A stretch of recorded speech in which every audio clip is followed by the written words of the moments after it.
this is not a standard question, so any standard method will not work.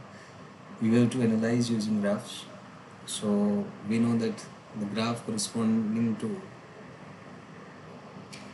here it is sine of x. Here it is sine of x. So the graph of 2 raised to power x is like this, and that of sine x is like this. So you see there are an infinite point of intersection for x less than 0, which are the solutions to this equation. However, if we had 2 raised to power x is equal to x using the same method, we can say that there are no solutions because these graphs will never intersect. As you can see that exponential increase is at a very larger rate. So you take any point, the difference between y is equal to x and y is equal to raised to power x will increase with increase in x.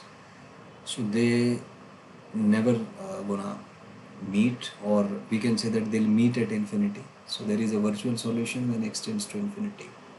Otherwise there is no solution of this equation. So now you must have realized that how sharply focused you should be to solve a question asked in JEE. Generally what happens is a normal student has trapped in thoughts, and these thoughts interfere in his capability to focus on very specific information.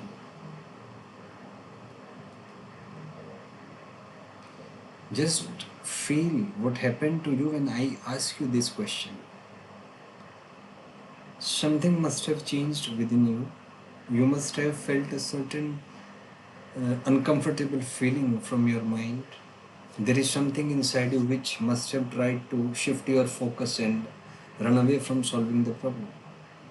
And most of the students must have felt this reflection from the mind, and they must have left this question. Only a few would have been able to at least listen to the solution